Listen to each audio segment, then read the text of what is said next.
弟兄姊妹，大家平安。今天是2021年的8月7号。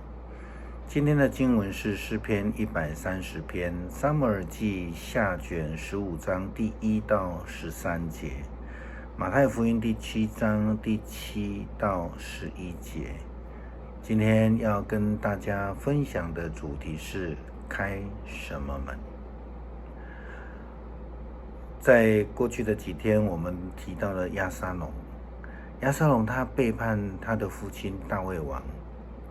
这样的记载在过去的经文里面我们读到了。那就在今天的经文里面，我们也看到类似相同的记载。虽然西方国家的父亲节已经过了1个半月是在6月的第3个主日，但是台湾的父亲节是明天。今天的这一段经文刚好也帮助我们台湾的基督徒来思想如何成为一位顺服父亲的人，或者是说是什么样的儿子，这样的人是违逆父亲的这是帮助我们来思想这件事情在经文的背景里面，我们要来思想的是谁在当王。当然在当时候，今天的经文记载大卫王还是在位的啦那谁是父亲呢？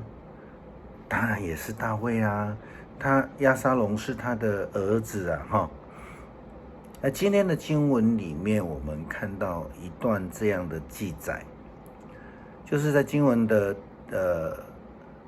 撒母耳记下第15章的第2节开始，他说他常常一早起来就到城门口呢路边站着，遇到人有争执的事情就来求王解决。押沙龙会叫他过来，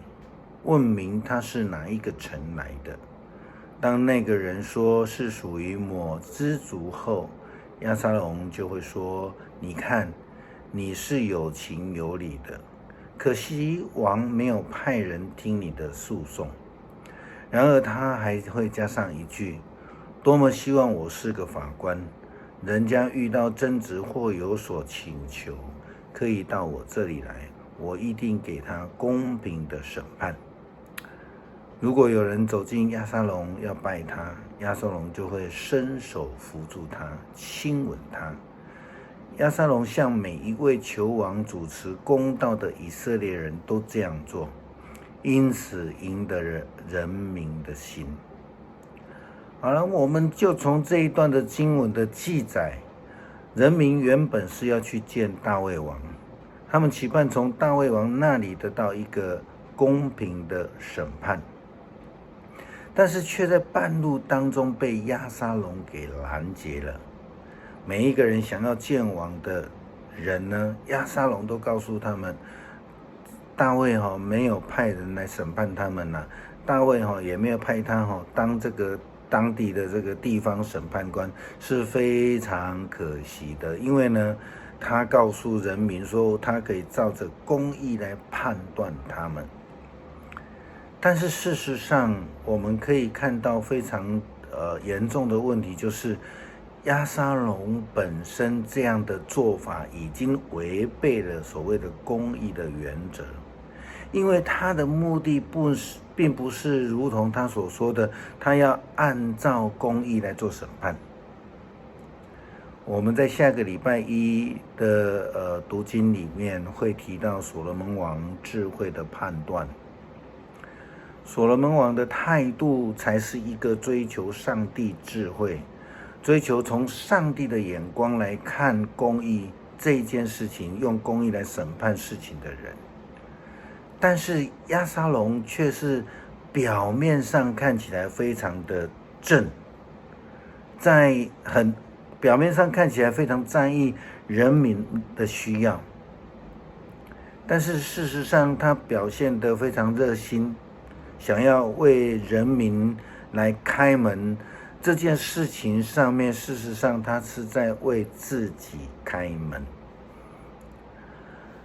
按公义审判这件事情，在押沙龙的作为当中，只不过是为了用来博取人民的认同，借以用人民的力量来推翻他的父亲大卫王。大卫王是以色列历史当中最伟大的君王。虽然他是一位最伟大的君王，可是他的生命却是非常的坎坷。除了自己曾经因为美色而得罪上帝之外，他曾经被欣赏他的扫罗王欺骗、追杀。我们更看到他自己的儿子，他亲眼看到自己的儿子们的互相残杀。并且还被自己的儿子押沙龙给欺骗、给追杀。在这样的一个非常悲惨的生命当中，他也遍尝了上帝给他预备的恩典，他也看到了上帝所给他开的每一个门。这也是为什么大卫在这样的一个苦难的生命当中，他仍然能够写了诗篇23篇。这个非常短，可是却深入人心的诗篇，刻画了人的苦难，以及上帝在困境当中特别的恩典跟保守。耶稣基督告诉跟随者：你们祈求就得着，寻找就找到，敲门就给你们开门，因为凡祈求的就得到，寻找的就找到，敲门的门就开了。你们当中有谁儿子要面包却给他石头呢？要鱼却给他蛇呢？你们虽然邪恶，还晓得拿好东西给自己的儿女，你们在天上的父亲岂不将这个好东西赐给向他祈求的人吗？是的，上帝是不亏待人，上帝是不偏待人的上帝。他如同父亲一般爱自己的孩子。我们也看到大卫因为爱而赦免了押沙龙，就是这样的一个情况。可是我们就看到押沙龙为了私心违背了父亲的心志。明天是父亲节了，除了我们对父亲的感谢怀念之外，